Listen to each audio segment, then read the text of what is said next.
잘 들리고 잘 보이신다고 생각을 하고 발표 시작하도록 하겠습니다. 제가 오늘 발표할 논문은 Serverless Data Pipeline Approaches for IoT Data in Fog and Cloud Computing이라고 하는 논문이고요. 2021년 말에 Future Generation Computer System이라고 하는 저널에서 발표된 논문입니다. 키워드는 Serverless Computing, Data Pipeline, Fog Edge Computing 등이 되겠습니다. 발표 순서는 다음과 같이 되고요. 우선 모티베이션에 대해서 설명드리도록 하겠습니다. 서버리스 컴퓨팅이라고 하면은 대표적인 예로 AWS 람다와 구글 클라우드 플랫폼의 클라우드런이라고 하는 그런 펑션들이 있는데요. 사전에 정의된 작업들을 온디맨드로, 그러니까 특정 트리거가 작동이 되면은 그 작업을 수행을 하는 식의 컴퓨팅 방식을 서버리스 컴퓨팅이라고 합니다. 당연히 클라우드 컴퓨팅을 베이스로 하여서 원할 때마다 인스턴스를 새로 생성이 되든가 아니면 뭐 리소스를 요청을 하여서 특정 연산을 수행하는 방식으로 진행이 됩니다. 이 말인즉슨 특정 인스턴스를 꾸준히 유지를 해야 할 필요가 없어진다라고 하는 건데요.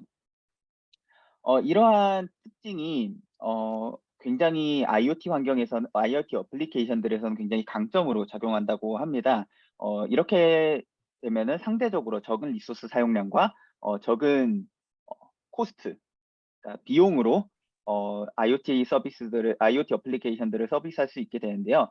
IoT 어플리케이션들은 특히 이벤트 드라이븐 형식에다가 굉장히 리퀘스트가 간간히 오는 형식으로 구성이 되어 있기 때문에 이런 IoT 어플리케이션과 그리고 클라우드 컴퓨팅, 서버리스 컴퓨팅을 결합하는 방식은 굉장히 자연스럽게 이루어질 수밖에 없습니다. 그래서 저자들은 다음과 같은 아키텍처를 제안을 하는데요. 우선 크게 세 가지의 레이어로 나누게 됩니다. 엣지 레이어, 그리고 퍼그 레이어, 클라우드 레이어로 나누게 되는데요. 엣지 레이어는 이제 데이터를 받아서 퍼그 레이어로 전달하는 역할을 하게 됩니다. 크게 두 가지 크게 이제 아파치 미니파이와 커스텀 서비스를 아예 따로 만들어서 구성을 했다고 합니다. 퍼그 인프라 같은 경우에는 이제 데이터를 받아서 클라우드에다가 전달해주는 역할을 하게 되는데요. 펑션, 애저 서비스 엔진으로는 그러니까 아까 말씀드렸던 서버리스 그거의 엔진으로서는 오픈파스라고 하는 어플리케이션을 사용을 하였고요. 데이터 파이프라인 엔진은 아파치 나이파이를 사용을 하였고 메시지 큐에는 MQTT 서비스를 사용을 했고 오브젝트 스토리지는 민IO라고 하는 이제 로컬에서 오브젝트 스토리지를 구성을 할 수 있는 그런 어플리케이션을 사용을 했다고 합니다. 그리고 클라우드 인프라는 헤비 컴퓨테이션들을 수행을 하고 그리고 데이터들을 저장하는 역할을 한다고 합니다. 보시면은 도커와 도커 수험 등등으로 이렇게 구성이 되어 있다고 전체 아키텍처를 보여주고 있습니다. 우선 어플리케이션은 크게 세 가지가 있는데요. 가장 먼저 이 저자들이 직접 만든 커스텀 비디오 프로세싱 어플리케이션입니다. 이 어플리케이션들은 비디오를 이제 드론에서 비디오를 받아서 특정 오브젝트들을 디텍트하는 형식으로 그러니까 태스크를 수행을 하게 되는데요. 우선 순서는 다음과 같습니다.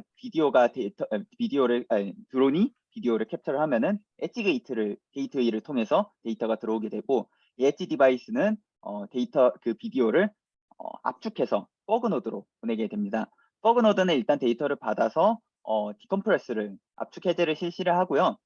데이터들을 이제 프레임 단위로 여러 프레임으로 나눠서 욜로 V3 모델을 사용을 해서 오브젝트 디텍션을 수행을 한다고 합니다.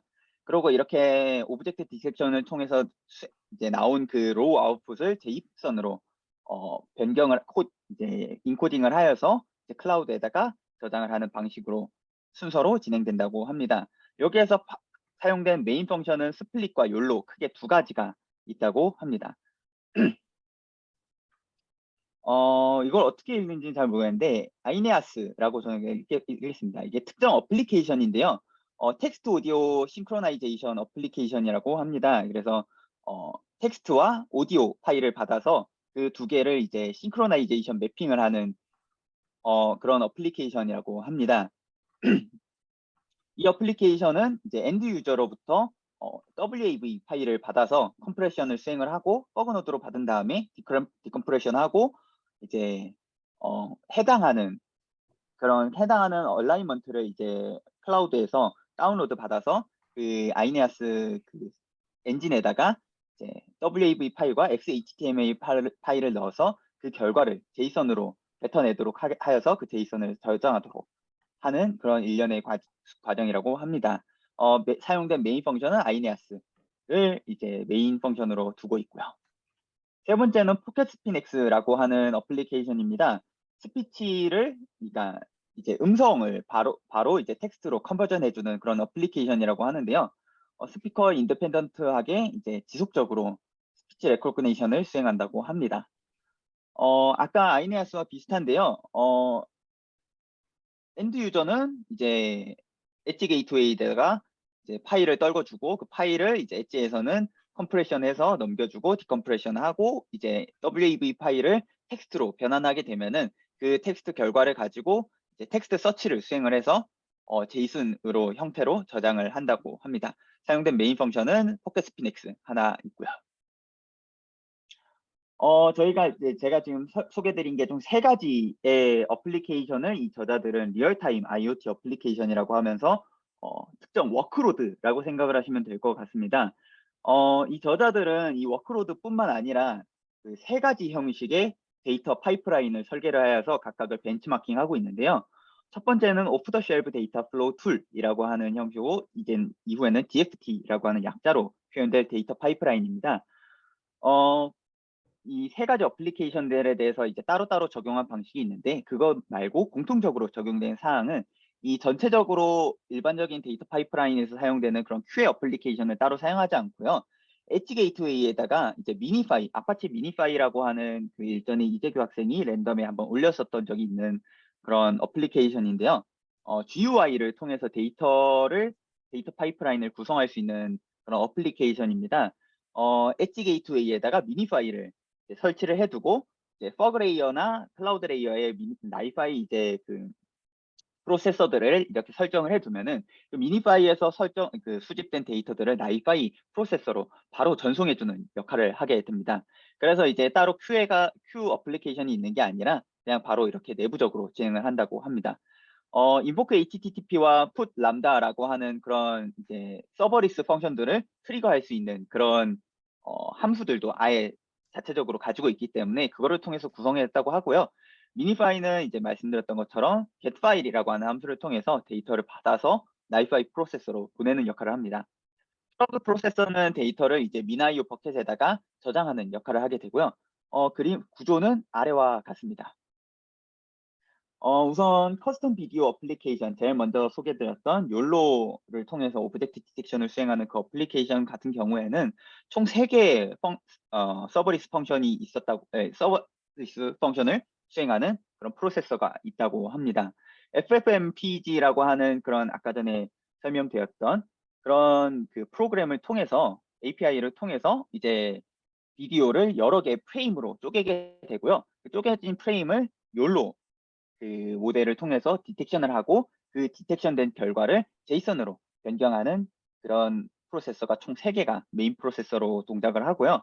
아이네아스 같은 경우에는 디컴프레스를 수행을 하고 아이네아스를 수행하고 get 파일을 한 번에 수행하는 네, 클라우드에서 데이터를 받고 같이 이제 받은 WAV 파일과 합쳐서 아이네아스 어플리케이션의 그런 태스크를 수행을 하고 그리고 그 결과를 가지고 제이선 형태로 전환하는 총 3가지 프로세서가 사용이 되고요. 포켓스피넥스 같은 경우에는 이제 포켓스피넥스 그 자체를 수행하는 그러니까 WAV 파일을 받아서 그 텍스트를 이제 텍스트로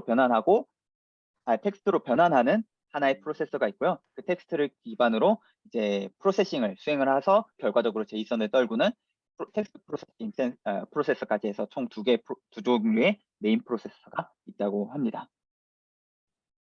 다음은 오브젝트 스토리지 서비스를 활용한 데이터 파이프라인인데요. 이후에는 OSS로 표현이 되겠습니다. 공통사항은 오브젝트 스토리지는 이제 오브젝트 스토리지를 퍼시스턴트한 QA로 사용을 했다라는 건데요. 데이터를 이제 오브젝트 스토리의 특정 버켓에 저장을 하고 프로세싱하고 다른 버켓에 저장하고 하는 식으로 데이터 퍼시스턴트 QA로 사용을 했다고 합니다. 미나이오 어플리케이션 같은 경우에는 웹훅을 자체적으로 이렇게 받거나 이렇게 생성을 할 수 있는 그런 기능이 있다고 합니다. 그래서 이제 약간 AWS의 S3와 약간 거의 1대1로 매핑이 되는 그런 기능을 가지고 있다고 하는데요. 그래서 커스텀 비디오 어플리케이션 같은 경우에는 총 두 가지의 버킷이 있다고 합니다. 그래서 unprocessed된 로우 이미지 파일을 갖고 있는 그런 버킷이 하나가 있고요. 프로세스 돼서 제이선 형태로 결과를 갖고 있는 그런 버킷이 하나가 있다고 합니다. 아이네아스 같은 경우에는 로우 오디오 파일과 이제 싱크맵 해서 결과를 가지고 있는 제이슨 파일 있는 이 두 가지 버킷이 있고요. 포켓스피넥스 같은 경우에는 굉장히 여러 개의 버킷을 운영을 하게 되는데요. 버그레이어에는 로우 오디오와 프로세스된 오디오 그리고 이제 아예 맨 마지막에 이제 그 텍스트 서치까지 다 해가지고 완성된 결과까지 있는 그런 완성된 결과까지 있는 버킷 총 세 가지로 운영을 하고요. 클라우드에는 이 일련의 과정들을 모두 성공한 케이스들이 저장된 석세스 버킷과 하나의 과정에서라도 실패가 발생한 페일리어 버킷 두 가지로 나눠서 총 5개의 버킷을 운영했다고 합니다. MQTT 같은 경우에는 굉장히 경량화되어 있는 메시지 큐의 프로토콜인데요. 모든 데이터들을 이 MQTT 브로커를 통해서 주고받는 아키텍처입니다. 그래서 MQTT 브로커 같은 경우에는 QA로 이제 동작을 하고요. 토픽과 펍섭 구조를 가지고 있기 때문에 일종의 카프카의 하위 호환 같은 역할을 한다고 생각을 하시면 될 것 같습니다. 그리고 이제 MQTT 자체적으로는 이제 HTTP 프로토콜 리퀘스트를 날리는 그런 인보크할 수 있는 그런 게 없기 때문에 오픈파스와 MQTT를 이제 연결해서 MQTT의 데이터가 들어오게 되면은 이제 서버리스 펑션을 트리거할 수 있도록 이렇게 하는 그런 커넥터를 따로 커뮤니티에서 찾아서 적용을 했다고 합니다. 아래와 같이 이렇게 데이터가 들어오면은 받아서 뭐 인보크하고 퍼블리시하고 트리거하고 뭐 이런 식으로 일련의 과정이 진행된다고 하고요. 이렇게 총 3가지의 데이터 파이프라인 종류와 이제 3가지의 어플리케이션에 대해서 각각의 이제 서버리스 펑션들의 개수가 이렇게 있다고 합니다. 그래서 저희 지금 총 3개의 워크로드와 3개의 데이터 파이프라인 구조를 봤는데요. 이거 3가지를 총 이제 교차 검증하는 이제 이밸류에이션입니다. 매트릭은 총 2가지를 사용을 한 이제 크게 2가지인데요. 프로세싱 타임과 리소스 사용량입니다. 프로세싱 타임은 크게 컴퓨테이션 타임과 커뮤니케이션 타임으로 나눠지고요. 이 커뮤니케이션 타임 같은 경우에는 디스크 어세스 타임 그리고 네트워크 커뮤니케이션 타임으로 크게 나눠지게 된다고 합니다. 리소스는 이제 평균 CPU와 메모리 사용량, 평균 이제 네트워크 패킷을 보낸 양과 받은 양, 평균 디스크 IO 이제 리드 라이트가 되겠고요. 사용한 이제 하드웨어는 이렇게 다음과 같다고 합니다. 라즈베리 파이 3세대 모델을 이제 게이트웨이 노드로 두고 4세대 모델 이게 저희 연구실에 있는 건데요. 이거를 3대를 사용을 해서 포그 노드로 활용을 하고 이제 요것도 포그 노드로 사용을 하고 버추얼 머신을 이제 생성을 하여서 클라우드 노드로 사용을 했다고 합니다. 그래서 전체적으로 어플리케이션을 구성을 하는 데 있어서 생각보다 그렇게 높은 수준의 연산량이 요구되지 않는 거를 볼 수가 있습니다. 이제 각각의 워크로드별로 데이터 파이프라인들을 이제 평가를 하는데요. 우선 맨 처음에 아이네아스부터 분석을 해보도록 하겠습니다. 전체적인 프로세싱 타임은 다음과 같은데요. 이제 유저의 수에 따라서, 그러니까 리퀘스트하는 유저의 수에 따라서 이제 이 파이프라인의 성능을 나눠서 평가를 했다고 합니다. 전체적으로 보면은 이제 평균적으로 오브젝트 스토리지를 활용한 게 가장 높게 나오고 MQTT를 활용한 게 가장 적은 프로세싱 타임을 보였는데요. DFT 그러니까 아파치 나이파이를 활용한 경우에는 이제 아파치 나이파이 같은 경우에는 플로우 파일이라고 하는 거를 자체적으로 사용을 한다고 합니다. 그래서 이 파일을 이제 디스크에다가 저장을 해놓고 주고받기 때문에 디스크 어세스 타임이 굉장히 높게 관측이 되는데요. 반면에 이제 MQTT나 오브젝트 스토리지 같은 경우에는 이제 컴퓨테이션 타임이 굉장히 오래 걸린다고 합니다. 이 OSS와 이제 MQTT 같은 경우에는 그 인보케이션들, 데이터가 들어왔을 때 이렇게 그 요청을 리퀘스트를 날리는 그게 모두 이제 비동기적으로 발생하는 게 아니라 동기적으로 싱크로너스하게 발생되기 때문에 뒤에 이제 리퀘스트들이 이렇게 밀리게 되는 그런 현상들 때문에 전체적으로 평균 그 타임이 굉장히 오래 걸린 거라고 오래 걸린 것 같다고 이제 분석을 했고요.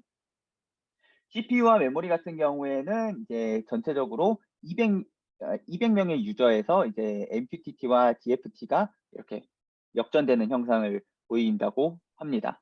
그리고 네트워크에서는 전체적으로 MQTT와 OSS DFT 순으로 진행이 되는데 DFT, 그러니까 아파치 나이파이는 자체적으로 이제 Q를 통해서 데이터 통신을 하기 때문에 통신량이 상대적으로 적고 디스크 어세스 타임이 높고 MQTT 같은 경우에 모든 데이터를 네트워크상으로 그냥 패킷으로 주고받기 때문에 굉장히 높은 네트워크 사용량을 볼 수가 있습니다. 주고받은 거 모두 다 가장 높다고 보이는데요. 디스크 어세스 타임 같은 경우에는 오브젝트 스토리지가 당연히 이제 데이터를 퍼시스턴트 QA로 사용하기 때문에 여러 번의 데이터 디스크 플러시가 발생하게 됩니다. 그렇기 때문에 이제 오브젝트 스토리지 서비스를 활용한 파이프라인이 가장 높게 나타나고 MQTT 같은 경우에는 디스크를 거의 사용하지 않고 메모리 안에서 모든 연산들이 처리가 되기 때문에 메모리 안에서 이 Q가 유지가 되기 때문에 가장 적은 디스크 어세스 타임을 보인다고 합니다. 그래서 이 아이네아스 같은 어플리케이션에서는 이제 MQTT가 가장 적합하다고 판단을 내릴 수 있습니다. 다음은 포켓 스피넥스인데요. 전체적인 프로세싱 타임 같은 경우에는 마찬가지로 오브젝트 스토리지 서비스, MQTT, DFT 순으로 이렇게 순서가 매겨지는데요. 마찬가지로 디스크 어세스 타임과 컴퓨테이션 타임은 이전과 똑같이 결과가 나온다고 합니다. 오브젝트 스토리지 서비스 같은 경우에는 총 5개의 버켓을 사용을 하여서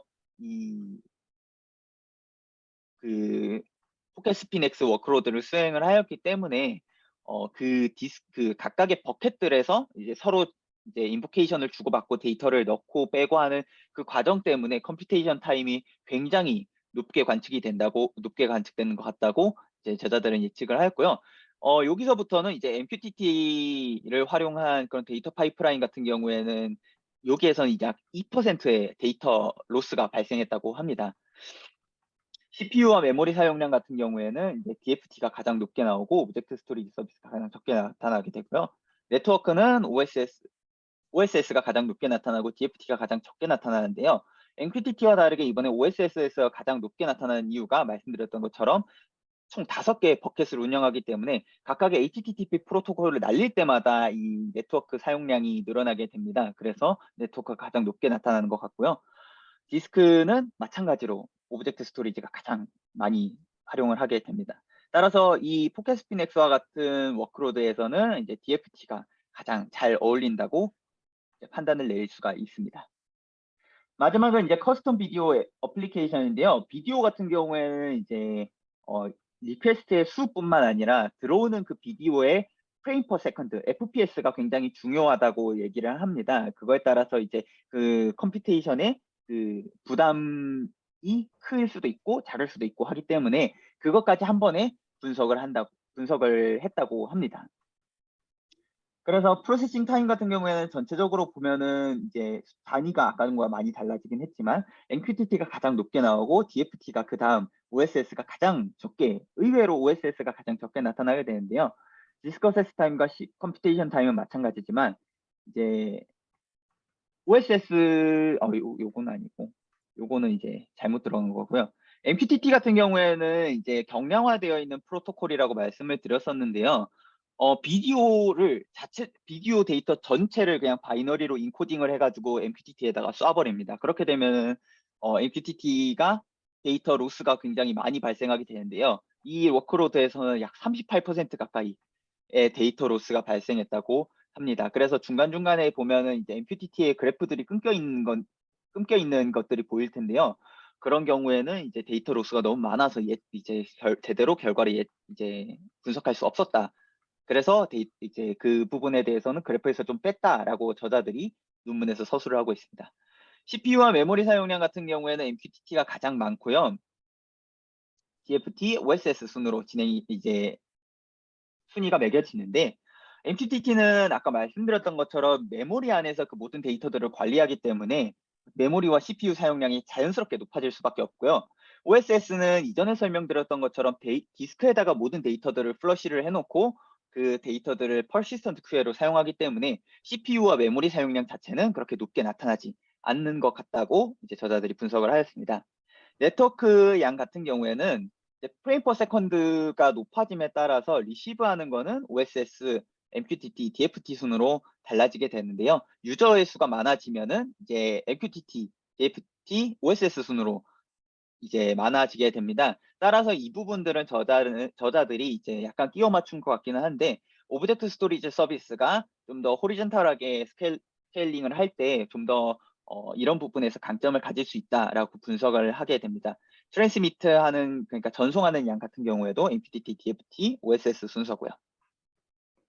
디스크 사용량 같은 경우에는 리드에서는 MQTT, DFT, OSS 순이고요. 라이트에서는 DFT, OSS, MQTT 순으로 진행이 되었다고 하는데 이러한 순서로 이렇게 관측된 이유는 저자들도 자세하게 분석을 하거나 언급을 하지 않고 그냥 이렇다라고만 하고 넘어가고 있는데요. 여기에서 리드에서 MQTT가 굉장히 많은 양의 데이터를 디스크에서 읽어오는 부분이 약간 이상한 부분이긴 합니다.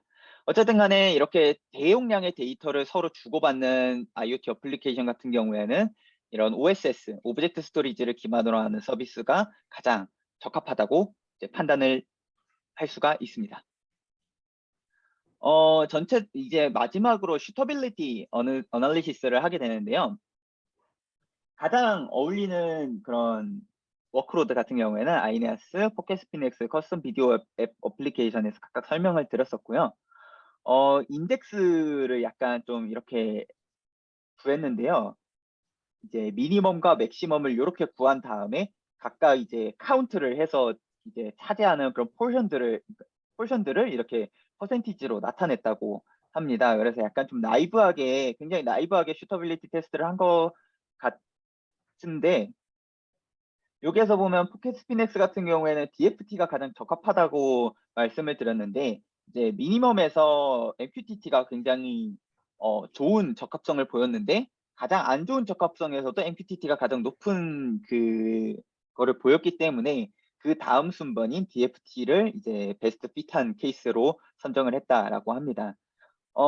아이네아스 같은 경우에는 굉장히 그 네트워크의 밴드위스, 그러니까 네트워크의 대역폭에 굉장히 민감하게 이제 작용하는 그런 워크로드인데 여기 테이블을 보시면은 네트워크의 사용량이 MQTT가 가장 높습니다. 그럼에도 불구하고 이제 아이네아스와 같은 그런 밴드위스의 그런 민감한 워크로드에 잘 어울리는 거는 약간 의외의 결과라고 이제 저자들도 언급을 하고 그냥 언급만 하고 넘어갑니다. 어쨌든 간에 이 논문의 컨트리뷰션을 제가 간단하게 정리를 해봤을 때 다음과 같이 세 가지가 있게 되는데요. 서버리스 컴퓨팅이라고 하는 약간 트렌디한 그런 기법을 가지고 데이터 파이프라인을 제시를 했다. 그리고 이러한 데이터 파이프라인이 이벤트 드라이븐하고 클라우드 네이티브한 그런 IoT 어플리케이션들에 약간 적합하게 작용을 할 수 있을 것 같다라고 하는 게 이 논문의 첫 번째 컨트리뷰션이고요. 두 번째는 각각의 워크로드에 따라서 리소스와 컴퓨테이션 타임을 약간 좀 분리를 하여서 좀 자세하게 분석을 했다라고 하는 것이 이 논문의 두 번째 컨트리뷰션입니다.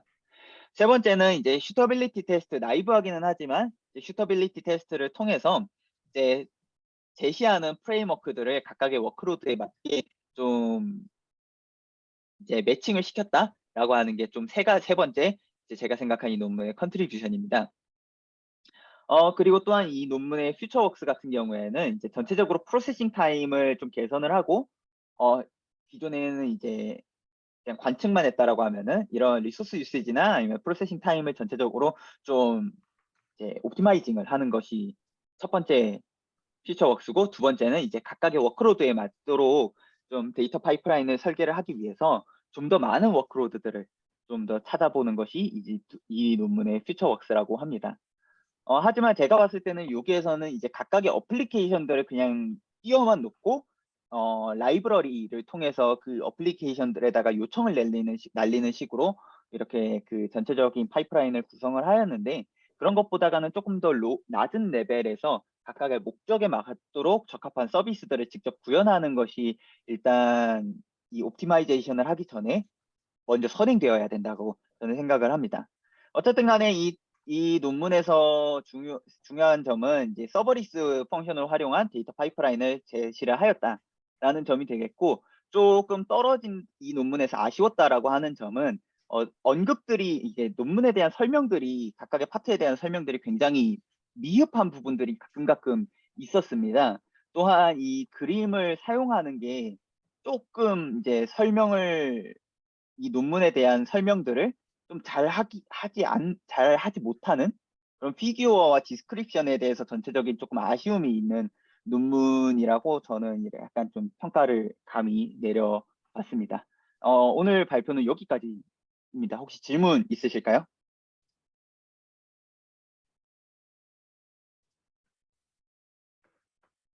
저 질문이 있습니다.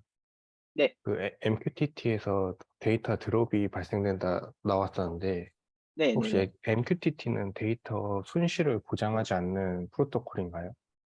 MQTT는 데이터 손실을 보장하지 그러니까 MQTT가 이제 메시지 QA로서 역할을 하게 되는데, 메시지 QA에서 데이터를 가져갔다라고 이제 MQTT에서, 그러니까 브로커에서는 데이터를 컨슈밍을 했다라고 판단을 해서 이 데이터를 메모리에서 날려버렸는데, 이 가져가는 과정에서 이제 드랍이 발생한 것 같습니다. 그래서 이 MQTT 프로토콜 같은 경우에는 저도 좀 더 찾아봐야 될 것 같기는 한데, 중간에 네트워크가 끊기거나 아니면은 이제 그 메모리가 터져버리거나, 아마 제가 봤을 때는 여기에서는 높은 확률로 메모리가 터져버려서 이 메시지 큐에서 가지고 있는 데이터들이 이제 손실이 일어난 게 아닐까라고 저는 생각을 합니다.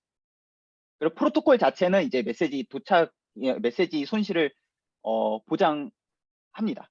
메시지 그 신뢰성을 보장을 하고, 아마 그 메모리 안에서 이 데이터가 터져버려서 로스가 발생된 게 아닐까라고 저는 추측을 합니다.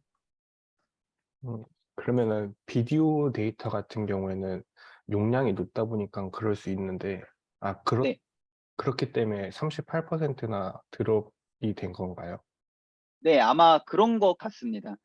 저도 이제 그 일반적으로 제가 MPTT를 이제 로컬 환경에서 한번 테스트를 해봤었는데, 일반적인 스트링 데이터 같은 경우에는 그렇게 데이터가 뭐 메가바이트 단위까지 넘어가고 그런 경우는 잘 없잖아요. 그래서 로컬에서 실험을 해봤을 때는 메모리가 터지는 적이 거의 없었는데, 아마 여기에서 말하는 비디오라고 하면은 거의 뭐 몇십 메가바이트 단위가 되기 때문에, 아마 이 실험 환경에서 사용하고 있는 이 4GB 램 안에서는 아마 데이터가 터져서 그럴 가능성이 높다라고 생각이 됩니다. 또한 요 포키스피넥스와 앞에서는 언급을 안 했지만 여기 아이네아스에서도 데이터 로스가 발생이 되었었는데요. 아마 바이너리 파일들, 그러니까 미디어 데이터들 같은 경우에는 전체적으로 용량이 크게 잡히기 때문에 MQTT를 좀 활용을 하는 게 그러니까 좀 안 좋을 것 같다라고 저는 약간 그렇게 생각합니다. 네, 감사합니다. 저도 질문 하나 있습니다. 네, 그 포그노드가 있는데 네. 그거 역할이 좀 궁금하고, 또 이제 기존의 엣지랑 클라우드는 좀 들어봤는데 포그는 처음 들어보거든요. 근데 이제 얘가 꼭 있어야 되는 이유도 궁금합니다. 포그레이어 같은 경우에는 저희가 일반적으로 엣지가 있고 클라우드가 있게 되는데, 포그레이어는 그 중간 단에 있는 미들웨어 격이라고 생각을 하시면 될 것 같습니다. 그러니까 굳이 없어도 되기는 합니다. 근데 이제 여기에 이 저자들이 제안하는 이 인프라스트럭, 그러니까 아키텍처 안에서는 이 포그레이어가 프리프로세싱을 진행을 한다라고 생각을 하시면 될 것 같습니다. 모든 연산들을 클라우드에다가 맡겨버리면은 좀 더 그러니까 전체적으로 좀 편하게 구성을 할 수는 있겠지만, 클라우드는 이제 여기에서는 저희가 저자들은 버추얼 머신을 통해서 클라우드 노드를 만들었다라고 가정을 하지만, 로컬에서. 하지만 저희가 일반적으로 상용 클라우드, AWS나 구글 클라우드 플랫폼 같은 거를 사용을 하게 되면은 그 인스턴스를 띄워놓고 그 컴퓨테이션을 수행을 하고 할 때마다 그러니까 인스턴스를 띄워놓으면은 그 띄워놓는 것 자체로도 돈이잖아요. 그래서 이 프로세스를 하는 노드를 클라우드에다 띄워놓는 대신에 그냥 파그에서 라즈베리 파이 같은 이런 가벼운, 그러니까 굉장히, 그러니까 뭐라 해야 되지, 컴퓨테이션 파워가 적은 그런 머신들을 가지고도 이제 퍼그 레이어를 여러 개를 나눠 갖고 구성을 해서 간단한 프리프로세싱만 진행을 할 수 있도록 이렇게 구성을 하는 경우가 종종 있습니다. 종종 있고 뭐 굳이 있어야 될 필요성은 없다라고 저는 생각을 합니다. 네, 감사합니다.